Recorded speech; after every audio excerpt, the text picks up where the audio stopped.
Marian arts and ക്രാഫ്റ്റ്സിലേക്ക് എല്ലാവർക്കും സ്വാഗതം. ഇത് നമ്മുടെ ചാനലിലെ 8ാമത്തെ പുൽക്കൂട് മേക്കിംഗ് വീഡിയോ ആണ്. ബാക്കി 7 കാണാൻ താല്പര്യമുള്ളവർക്ക് നമ്മുടെ ചാനലിൽ കയറി പ്ലേലിസ്റ്റ് എടുത്തു കഴിഞ്ഞാൽ ക്രിസ്മസ് ക്രിബ് എന്ന് പറഞ്ഞ പ്ലേലിസ്റ്റിൽ ബാക്കിയെല്ലാം കിടപ്പുണ്ട്. നമുക്ക് പല തിക്നെസ്സിലുള്ള തെർമോക്കോളുകളാണ് വേണ്ടത്. നമ്മൾ ഏറ്റവും താഴെ ബേസ് ആയിട്ട് വെച്ചില്ലേ, അത് 1/2 ഇഞ്ചിൻ്റെയാണ്. അതിൻ്റെ തൊട്ട് മീതെ വെച്ചത് 1 ഇഞ്ചിൻ്റെയും ഭിത്തി പോലെ വെച്ചിരിക്കുന്നത് 2 ഇഞ്ചിൻ്റെയും. ഇതാണ് നമ്മുടെ പുൽക്കൂടിൻ്റെ ബേസിക് സ്ട്രക്ചർ.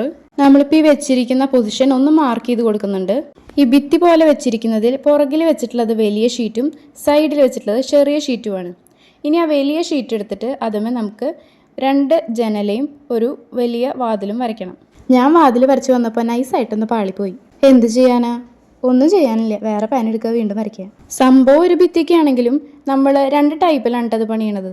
ആ വര വരച്ചിട്ടില്ലേ, അത് ലക്ഷ്മണരേഖയൊന്നുമല്ല കേട്ടോ. അതിൻ്റെ റൈറ്റിലേക്ക് ഫുള്ള് കല്ല് വെച്ചിട്ടുള്ള മോഡലും ലെഫ്റ്റിക്ക് ഫുള്ള് നമ്മുടെ സിമെൻറ്റ് മിനിക്കിയ പോലത്തെ ഒരു മോഡലാണ്. ഇനി ആ വാതിലിൻ്റെ ചുറ്റും ഇത്തിരി വലിപ്പത്തിലുള്ള കല്ലുകൾ നമ്മൾ വരച്ചു കൊടുക്കണ്ട കേട്ടോ. ഈ ആർച്ചിൻ്റെ കല്ലുകളും ചുറ്റുമുള്ള കല്ലുകളും രണ്ട് മോഡലാണെങ്കിൽ ഈ ആർച്ച് നല്ല അടിപൊളിയായിട്ട് ഹൈലൈറ്റ് ചെയ്ത് കാണും. ആർച്ചിന് ചുറ്റും ഞാൻ ആദ്യം പണിയെളുപ്പം നോക്കിയിട്ട് വലിയ വലിയ കല്ലുകളാണ് വരച്ചത് കേട്ടോ. പിന്നെ കുറച്ച് നേരം കഴിഞ്ഞപ്പോഴാണ് ഞാൻ ആലോചിച്ചത്, ഈ ചക്ക പോലത്തെ കല്ലുകൾ വരച്ചൊരു വൃത്തി ഉണ്ടാവില്ലല്ലോ. അപ്പോൾ ഞാനത് അങ്ങോട്ട് ചെറുതാക്കി കൊടുത്തിട്ടുണ്ട് കേട്ടോ. ചെറുതാക്കി കൊടുത്തപ്പോൾ എനിക്ക് ഭയങ്കര ഇഷ്ടമായി. ഏതായാലും നനഞ്ഞു, ഇനിയിപ്പോൾ കുളിച്ചിട്ട് അങ്ങോട്ട് കയറാമല്ലോ. എൻ്റെ ശബ്ദത്തിൽ എന്തെങ്കിലും അപാകത തോന്നുന്നുണ്ടെങ്കിൽ സാദരം ക്ഷമിക്കുക, കാരണം എനിക്ക് പനിയും ജലദോഷമാണ്, വേറെ വഴിയില്ല. ഓരോ സെൻറ്റൻസ് പറഞ്ഞ ശേഷം ഓരോ ഗ്ലാസ് വെള്ളം കുടിക്കേണ്ട അവസ്ഥയാണ്. തൊണ്ടയിൽ കിച്ചിണ്ടേ. ഇന്നലെ പനിച്ച് തുള്ളിയിട്ടാണ് ഈ ക്രിസ്മസ് കൂടിൻ്റെ പണിയൊന്ന് അവസാനിപ്പിച്ചത്.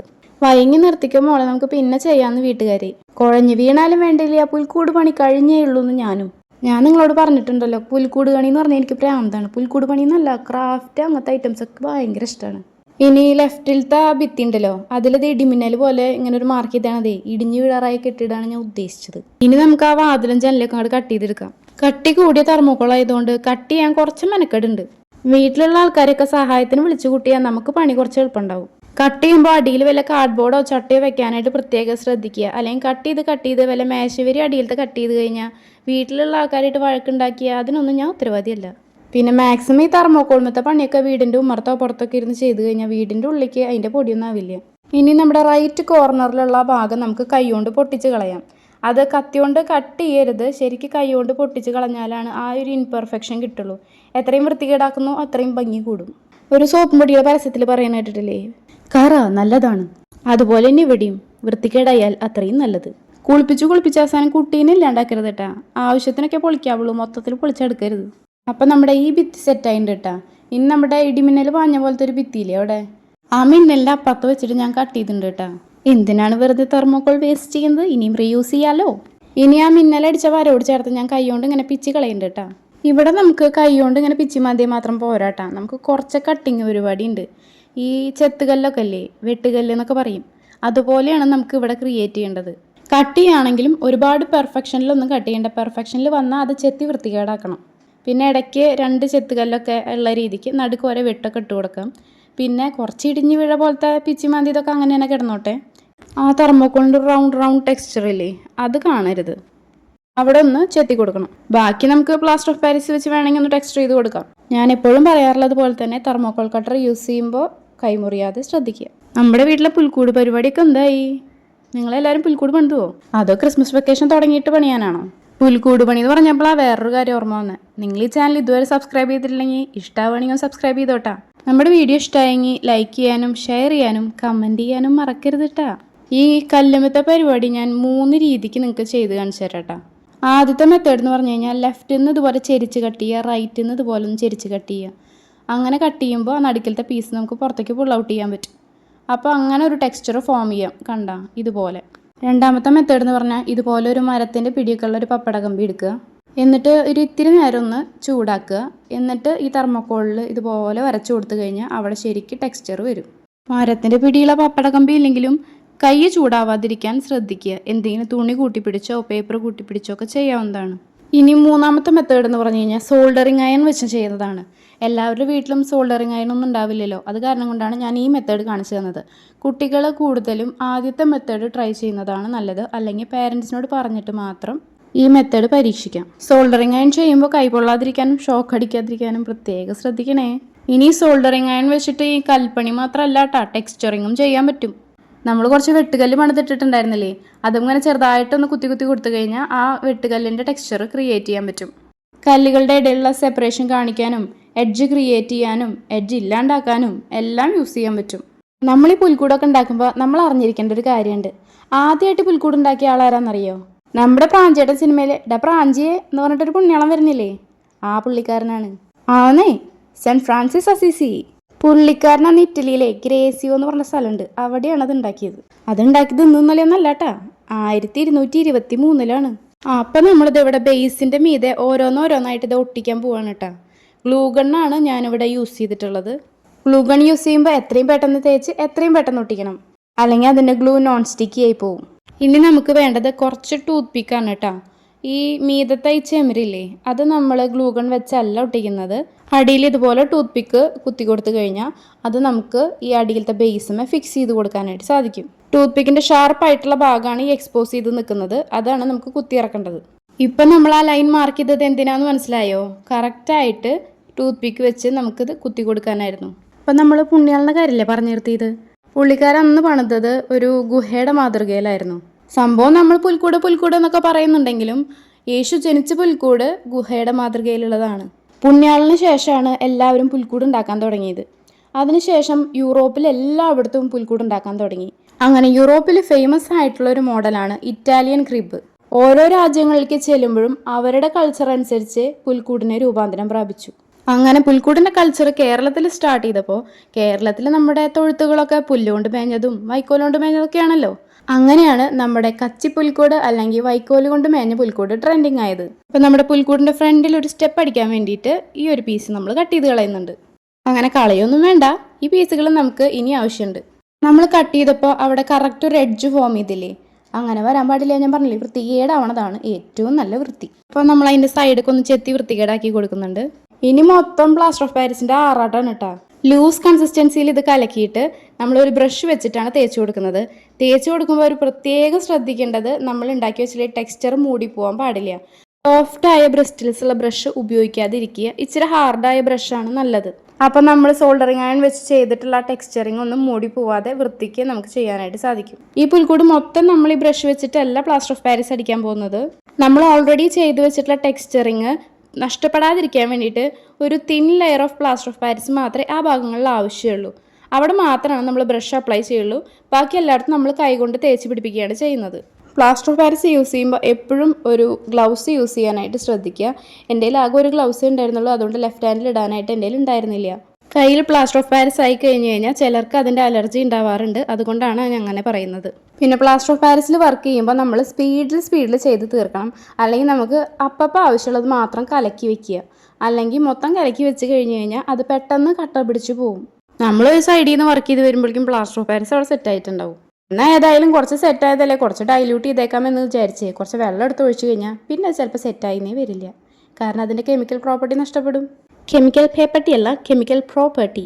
പിന്നെ നമ്മൾ പ്ലാസ്റ്റർ ഓഫ് പാരീസ് യൂസ് ചെയ്യുമ്പോൾ കോർണറുകളെല്ലാം നല്ലപോലെ സീൽ ചെയ്യാനായിട്ട് ശ്രദ്ധിക്കണം, അല്ലെങ്കിൽ രണ്ട് തെർമോകളുടെ തമ്മിലുള്ള വിടവ് അവിടെ കാണും. ഞാൻ ഈ പ്ലാസ്റ്റർ ഓഫ് പാരീസ് ചെയ്തിട്ട് ഒരു ദിവസം കഴിഞ്ഞിട്ടാണ് കേട്ടോ പെയിൻറ്റിംഗ് ഒക്കെ ചെയ്തത്. അല്ലെങ്കിൽ ബ്രഷുമ്പോൾ ഫുള്ള് പ്ലാസ്റ്റർ ഓഫ് പാരീസ് ഇളകി പോകുന്ന ആകെ കൊള്ളാവില്ലേ. ഇനി മാന്തി പൊളിച്ചും വെട്ടിക്കൂട്ടിയൊക്കെ വെച്ചിട്ടുണ്ടായിരുന്ന കുറച്ച് തെർമോക്കോളിൻ്റെ പീസുകൾ ഉണ്ടായിരുന്നില്ലേ, അത് നമുക്കത് ഈ ഫ്രണ്ടിൽ സെറ്റ് ചെയ്ത് കൊടുക്കാം കേട്ടോ. അത് സെറ്റ് ചെയ്യാൻ വലിയ പണിയൊന്നുമില്ല. ആദ്യം ബേസായിട്ട് കുറച്ച് പ്ലാസ്റ്റർ ഓഫ് പാരീസ് തേക്കുക, ഇത് ഒട്ടിക്കുക, അതിൻ്റെ മീതെ പിന്നെയും പ്ലാസ്റ്റർ ഓഫ് പാരീസ് നമുക്ക് ഇഷ്ടമുള്ള ഡിസൈനിൽ ടെക്സ്ചറിങ് ചെയ്യാം. ഇത് ഡിസൈൻ ചെയ്യാനായിട്ട് ഫാഷൻ ഡിസൈനിങ് പഠിക്കൊന്നും വേണ്ട കേട്ടോ. ഒരു പാറയുടെ ഒക്കെ ഒരു തിണ്ടാണ് നമ്മളിവിടെ ഫോം ചെയ്യുന്നത്. ഇനി ഇതിൻ്റെ സൈഡിലായിട്ട് നമുക്കൊരു കുന്ന് സെറ്റ് ചെയ്യണം കേട്ടോ. അതിന് കുറച്ചധികം തെർമോക്കോളിൻ്റെ കട്ട് പീസസ് ആവശ്യമുണ്ട്. കുന്നായാലും മലയായാലും നമ്മളൊന്ന് സെറ്റ് ചെയ്തെടുക്കാനായിട്ട് ഗ്ലൂ ഗൺ വെച്ചിട്ട് ഒന്ന് ഒട്ടിച്ചു കൊടുക്കുന്നുണ്ട്. ഇനി നിങ്ങൾ വിചാരിക്കണ്ടാവും, ദൈവമേ ഒരു കുന്ന് മുഴുവൻ പ്ലാസ്റ്റർ ഓഫ് പാരീസ് തേച്ച് ഒട്ടിക്കണോ? പേടിക്കണ്ട, പ്ലാസ്റ്റർ ഓഫ് പാരീസ് മുഴുവൻ ഒട്ടിക്കാതിരിക്കാൻ ഒരു കുറുക്ക് വിദ്യയുണ്ട്. മലയുടെ അടിഭാഗത്തായിട്ട് നമുക്ക് ചെറിയ പാറക്കൂട്ടങ്ങൾ വേണം. അപ്പോൾ അവിടെ നമ്മുടെ കുറേ കട്ട് പീസുകൾ ഉള്ളത് വെച്ചിട്ട് ഒന്ന് പ്ലാസ്റ്റർ ഓഫ് പാരീസ് ചെയ്ത് കൊടുക്കുന്നുണ്ട്. താഴെ മാത്രമേ നമ്മൾ പ്ലാസ്റ്റർ ഓഫ് പാരീസ് ചെയ്യുന്നുള്ളൂ. മീതയ്ക്ക് ഇതുപോലെ ഒരു വേസ്റ്റ് തുണി നമ്മളൊന്ന് നല്ലപോലെ പ്ലാസ്റ്റർ ഓഫ് പാരീസിൽ മുക്കിയെടുത്തിട്ട് ഈ മലയമ്മ നിവർത്തിയിടുകയാണ് ചെയ്യുന്നത്. നല്ലപോലെ മുക്കിയെടുക്കുക എന്ന് പറഞ്ഞാൽ തുണിയുടെ എല്ലാ ഭാഗത്തേക്കും പ്ലാസ്റ്റർ ഓഫ് പാരീസ് ആവണം, അല്ലെങ്കിൽ അതാവാത്ത ഭാഗത്ത് മലയുടെ ആ ടെക്സ്ചറിങ്ങും സ്റ്റിഫ്നെസ്സും ഒന്നും കിട്ടില്ല. ഇനി തുണി വിരിക്കുമ്പോൾ നല്ല നീറ്റ് ആൻഡ് ക്ലീൻ ആയിട്ട് വിരിച്ചിട്ട തുണി പോലെയൊന്നും ഇടരുത്. നല്ല ചുക്കി ചുളിച്ച് വൃത്തികേടാക്കിയിട്ട് വേണം ഇടാൻ, എന്നാലേ ആ മലയുടെ ടെക്സ്ചർ കിട്ടുള്ളൂ. ഇനി ഞാൻ കുറച്ച് പ്ലാസ്റ്റർ ഓഫ് പാരിസ് കലക്കിയിട്ട് അതിന് മീതെ കൂടെ ഒഴിച്ചു കൊടുക്കുന്നുണ്ട്. ഒരു പ്രത്യേക ടെക്സ്ചർ ഫോം ചെയ്യാനാണ്. ഇത് തികച്ചും ഓപ്ഷനിലാണ്, നിങ്ങൾക്ക് ഇഷ്ടമല്ലെങ്കിൽ ചെയ്യണ്ട. ഏതാണ്ട് ഒരു 3/4 കിലോയോളം പ്ലാസ്റ്റർ ഓഫ് പാരിസ് നമുക്ക് ഇതിനു വേണ്ടി ആവശ്യം വന്നിട്ടുണ്ട് കേട്ടോ. ഇനി റൈറ്റ് സൈഡിൽ നമ്മൾ ഉണ്ടാക്കുന്നത് സ്റ്റെപ്പല്ല, നിങ്ങൾ വിചാരിക്കും ഇങ്ങോട്ട് ഈ ആകാശത്തേക്ക് സ്റ്റെപ്പ് ഉണ്ടാക്കുന്നത്. ഇത് ശരിക്കും ഒരു പാറക്കെട്ടാണ്. നമ്മൾ ടെക്സ്ചറിങ് ചെയ്തെടുക്കുമ്പോൾ അത് കറക്റ്റ് പാറക്കെട്ടിൻ്റെ ഷേപ്പിൽ വരും. നമ്മൾ ഈ പ്ലാസ്റ്റർ ഓഫ് പാരിസ് വെച്ച് ടെക്സ്ചറിങ് ചെയ്യുന്നതിലാണ് കേട്ടോ ഈ പുൽക്കൂടിൻ്റെ ഭംഗിയിരിക്കുന്നത്. നമ്മൾ എത്രത്തോളം അടിപൊളിയായിട്ട് ചെയ്യുന്നു അത്രത്തോളം പെർഫെക്ഷനിൽ നമുക്ക് ഈ പുൽക്കൂട് കിട്ടും. ഈ പുൽക്കൂട് പ്ലാസ്റ്റർ ഓഫ് പാരിസ് വെച്ചിട്ടുള്ള എൻ്റെ രണ്ടാമത്തെ പരീക്ഷണമാണ് കേട്ടോ. ആദ്യത്തെ പരീക്ഷണം ഞാൻ ഓൾറെഡി ചാനലിൽ അപ്ലോഡ് ചെയ്തിട്ടുണ്ട്. കാണാത്തവർ പോയി കണ്ടു നോക്കുക, അഭിപ്രായം പറയാം. ഭംഗി കൂട്ടാൻ വേണ്ടി ടെക്സ്ചറിങ് ചെയ്ത് അവസാനം എല്ലാം കൂടി തട്ടിമറിച്ചിടരുത് കേട്ടാ, ഞാനീ ചെയ്ത പോലെ. ഒരു കയ്യബദ്ധം അതാർക്കും പറ്റുമല്ലോ, സ്വാഭാവികം.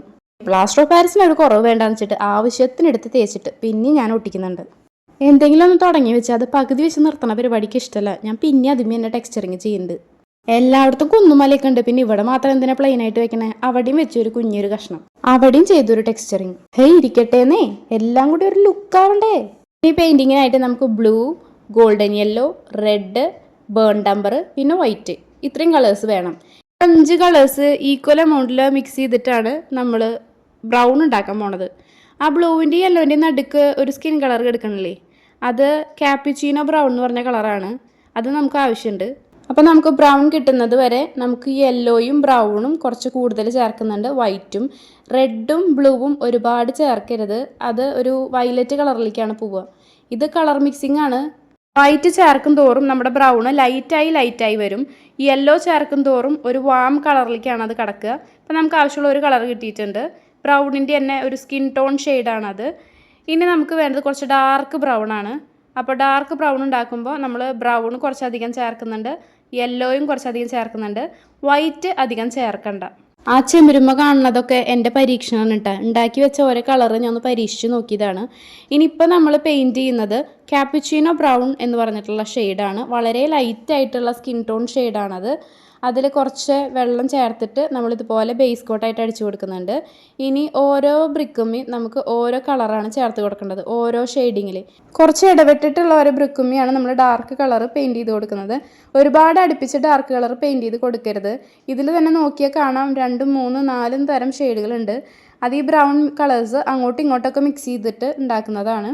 ഡാർക്കും ലൈറ്റും ഒക്കെ ഉണ്ടാക്കുന്ന മെത്തേഡ് ഞാൻ പറഞ്ഞു തന്നല്ലോ. ഇപ്പോൾ റഫായിട്ട് നമുക്ക് ഓരോ ബ്രിക്കുമ്മയും ഇങ്ങനെ പെയിൻറ്റ് ചെയ്ത് കൊടുക്കാം. ഇതിൻ്റെ ഡീറ്റെയിലിങ് നമുക്ക് ലാസ്റ്റ് ചെയ്യാം. ഇനി ഇടിഞ്ഞു പൊളിഞ്ഞു വീഴാറായ ഭാഗത്ത് നമ്മൾ ഉണ്ടാക്കി വെച്ചിട്ടുള്ള എല്ലാ കളറും മിക്സ് ചെയ്ത് അങ്ങോട്ട് പടയ്ക്കുക, അത്ര തന്നെ. കുണ്ടും കുഴിയും വെട്ടും കുത്തൊക്കെ വരുന്ന ഭാഗത്ത് കുറച്ച് ഡാർക്കർ ഷെയ്ഡുകൾ കൊടുത്താൽ കുറച്ചുകൂടെ ഹൈലൈറ്റ് ആയി നിൽക്കും. പെയിൻറ്റിങ് ചെയ്യുമ്പോൾ എപ്പോഴും ഒരു പാത്രത്തിൽ കുറച്ച് വെള്ളം എടുത്ത് വെക്കണം, കാരണം ബ്രഷ് ഡ്രൈ ആവാൻ പാടില്ല. ബ്രഷ് ഒരുപാട് ഉണങ്ങി കഴിഞ്ഞ് കഴിഞ്ഞാൽ പിന്നെ പെയിൻറ്റ് കറക്റ്റായിട്ട് നമുക്ക് അതിന് ചെയ്യാൻ പറ്റില്ല. അപ്പോൾ ബ്രഷ് എപ്പോഴും ഒരു നനഞ്ഞ ടെക്സ്ചറിൽ തന്നെ ഇരിക്കണം. പിന്നെ എല്ലാ കളറുകളും അത്യാവശ്യം വെള്ളം മുക്കിയിട്ടൊക്കെ തന്നെയാണ് ഞാൻ യൂസ് ചെയ്യുന്നത് കേട്ടോ. ഇടിഞ്ഞു പൊളിഞ്ഞു വീഴാറായ ഭാഗങ്ങളിലെല്ലാം നമ്മളിങ്ങനെ തന്നെയാണ് ചെയ്തു കൊടുക്കുന്നത്. ഇനി ഓരോ കട്ടുകളും ഓരോ കല്ലുകൾ തമ്മിലുള്ള സെപ്പറേഷനൊക്കെ വരുന്ന സ്ഥലത്ത് ഡാർക്കർ ഷെയ്ഡുകൾ കൊടുക്കണം. അപ്പോഴാണ് ആ സെപ്പറേഷൻ ഹൈലൈറ്റ് ആയിട്ട് കാണിക്കുള്ളൂ. ഞാൻ പെയിൻറ്റിങ് ഒന്നും പഠിച്ചിട്ടില്ല, ഇത് എൻ്റെ സ്വന്തം ഒരു കലാവിരുതാണ്. അതുകൊണ്ട് എന്തെങ്കിലും തെറ്റുകുറ്റങ്ങൾ ഉണ്ടെങ്കിൽ സാദരം ക്ഷമിക്കുക. പണ്ട് പുൽക്കൂടുകളൊക്കെ കാണാൻ പോകുമ്പോൾ ഇറ്റാലിയൻ മോഡൽ ക്രിപ്സൊക്കെ കാണുമ്പോൾ വിചാരിക്കും, ഓ എന്താ അടിപൊളിയായിട്ടാണ് ചെയ്തിരിക്കുന്നത്. ഞാൻ വിചാരിച്ചതൊന്നും എനിക്ക് ചെയ്യാൻ പറ്റുന്ന കാര്യങ്ങളേ അല്ലാന്ന്. പക്ഷെ ഇപ്പോൾ ചെയ്തു വന്നപ്പോൾ മനസ്സിലായി നമുക്കും പറ്റും. എന്തായാലും പനിച്ചു തുള്ളി ചെയ്തത് കൊണ്ടാണെന്നറിയില്ല ഇത്ര ഭംഗിയിൽ കിട്ടിയത്. ഇങ്ങനെ ഇടിഞ്ഞു വീണ കെട്ടിടാകുമ്പോൾ സൈഡിലും ആ കല്ലുകളുടെ ചെറിയ ഭാഗങ്ങൾ നമുക്ക് കാണാൻ പറ്റുമല്ലോ. അപ്പം നമ്മൾ സൈഡിലും ചെറുതായിട്ടൊന്ന് പെയിൻറ്റ് ചെയ്ത് കൊടുക്കുന്നുണ്ട്. ആ കട്ടിങ് വരുന്ന ഭാഗങ്ങളിൽ ഡാർക്കായിട്ടും കട്ടിങ് ഇല്ലാത്ത ഭാഗങ്ങളിൽ ആ സൈഡിലത്തെ ആ കല്ലിൻ്റെ തന്നെ സെയിം മാച്ചിങ് കളേഴ്സുമാണ് നമ്മൾ അടിച്ചു കൊടുക്കുന്നത്. ഇനി അതിൻ്റെ താഴെയുള്ള ഭിത്തി നമുക്ക് ചെളി പിടിച്ച പോലത്തെ ഒരു ടെക്സ്ചറാണ് ഫോം ചെയ്യേണ്ടത്. അപ്പം നല്ല പോലെ ബ്രഷ് വെള്ളത്തിൽ മുക്കിയിട്ട് ഇതിന്ന് തന്നെ താഴത്തേക്ക് സ്പ്രെഡ് ചെയ്ത് പെയിൻറ്റ് ചെയ്യാണ് ചെയ്യുന്നത്. എത്രത്തോളം വെള്ളമായിട്ട് നമ്മൾ ഡൈല്യൂട്ട് ചെയ്യുന്നോ അത്രത്തോളം ലൈറ്റായിട്ട് നമുക്ക് കളറുകൾ കിട്ടും. കോർണേഴ്സിലേക്ക് കുറച്ച് ഡാർക്കായിട്ട് വേണം പെയിൻറ്റിങ് ചെയ്യാനായിട്ട്.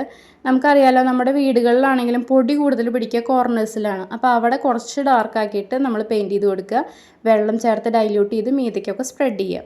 ഭിത്തിയുടെ വർക്ക് അതുപോലെ ചെയ്ത് കഴിഞ്ഞാൽ പിന്നെ നമുക്ക് ജനലകൾ ചെയ്തെടുക്കണം. ജനല കുറച്ച് ഡാർക്കായിട്ട് വേണം ചെയ്യാനായിട്ട്, അല്ലെങ്കിൽ അവിടെ ജനലുണ്ടെന്ന് നമുക്ക് മനസ്സിലാവില്ല. എല്ലാം ഒരൊറ്റ ഷെയ്ഡിൽ മുങ്ങി കുളിച്ച പോലെ ഉണ്ടാവും. അപ്പോൾ ജനലയുടെ ആ ഷെയ്ഡിങ് കുറച്ച് ഡാർക്കാക്കാനായിട്ട് ശ്രദ്ധിക്കുക. പിന്നെ ഇടിഞ്ഞ് വീഴാറായി അല്ലെങ്കിൽ പൊട്ടി പൊളിഞ്ഞ ഭാഗത്തും ഇതുപോലെ തന്നെ ലൈറ്റായിട്ട് ഡാർക്ക് കളർ കൊടുക്കുക. ജനലയുടെ മീതെ പൊട്ടിപ്പൊളിഞ്ഞ ഭാഗത്ത് കുറച്ച് ഡാർക്ക് കളർ നമ്മൾ കൊടുക്കുന്നുണ്ട്. പിന്നെ മേൽഭാഗത്തും നമ്മൾ കുറച്ച് കളേഴ്സ് മിക്സ് ചെയ്തിട്ടാണ് പെയിൻറ് ചെയ്യുന്നത്. അത് കഴിഞ്ഞ് കഴിഞ്ഞാൽ നമുക്ക് ഫ്ലോറ് ലൈറ്റായിട്ടൊന്ന് പെയിൻറ് ചെയ്തെടുക്കാം. പിന്നെ ഫ്രണ്ടിൽ നമ്മളൊരു സ്റ്റെപ്പ് അടിക്കാമെന്ന് പറഞ്ഞിട്ടുണ്ടായിരുന്നില്ലേ, ഒരു പാറക്കെട്ട്, അവിടെ നമുക്ക് കുറച്ച് ഡാർക്ക് ബ്രൗൺ ആക്കിയിട്ട് വേണം കൊടുക്കാനായിട്ട്. അവിടേക്ക് ചെയ്യുമ്പോൾ നമുക്ക് ലൈറ്റായിട്ട് ബ്ലാക്കും കൂടെ മിക്സ് ചെയ്തിട്ട് വേണം കൊടുക്കാനായിട്ട്. കാരണം പാറകൾക്ക് ഒരു ബ്ലാക്കിഷ് ഹ്യൂ ഉണ്ടാവുമല്ലോ. പ്യുവർ ബ്ലാക്ക് കൊടുക്കരുത്, ബ്ലാക്ക് ചെറുതായിട്ട് മിക്സ് ചെയ്തിട്ട് വേണം കൊടുക്കാൻ. ഇനി നമുക്ക് ലാസ്റ്റ് ഡീറ്റെയിലിംഗ് ചെയ്യാമെന്ന് പറഞ്ഞിട്ടുണ്ടായിരുന്നില്ലേ, ഇതാണ് പരിപാടി. തിന്നായിട്ടുള്ള ഒരു ബ്രഷ് എടുത്തിട്ട് ഓരോ ബ്രിക്കുകളുടെ ഇടയിലും കുറച്ച് ഡാർക്കായിട്ട് ഉള്ള ബ്രൗണിൻ്റെ ഷെയ്ഡ് ഇങ്ങനെ ഒന്ന് വരഞ്ഞു കൊടുക്കുക. അപ്പോൾ ഓരോ ബ്രിക്കും ഇങ്ങനെ എടുത്ത് കാണിക്കും. അപ്പോൾ അതിന് കുറച്ചുകൂടെ ഭംഗി കിട്ടും. ഇത് തികച്ചും ഓപ്ഷണലാണ്, കാരണം കുറച്ച് മെനക്കെട് പണിയാണ്. താല്പര്യമുള്ളവർ മാത്രം ചെയ്താൽ മതി. അത് ചെയ്താൽ അതിനനുസരിച്ച് ഭംഗി കൂടും. പഴയ ഇടിഞ്ഞു പൊളിഞ്ഞ് വീഴാറായ ഒരു കെട്ടിടമാണ്. അപ്പോൾ ചെറുതായിട്ട് പൂപ്പലും പായലൊക്കെ പിടിച്ചിട്ടുള്ള ഒരു ടെക്സ്ചർ കിട്ടാനായിട്ട് സാപ്പ് ഗ്രീൻ എന്ന് പറഞ്ഞിട്ടുള്ള ഒരു കളറുണ്ട്, ചാണകപ്പച്ച എന്നൊക്കെ പറയും. അതിൽ കുറച്ച് ഒരു ബ്ലാക്ക് എന്ന് പറഞ്ഞാൽ അത്രയും മൈന്യൂട്ടായിട്ടുള്ള ബ്ലാക്ക് കളർ മിക്സ് ചെയ്ത് നല്ലപോലെ വെള്ളം മിക്സ് ചെയ്തിട്ടാണ് നമ്മളിങ്ങനെ ബ്രഷ് ചെയ്തെടുക്കുന്നത്.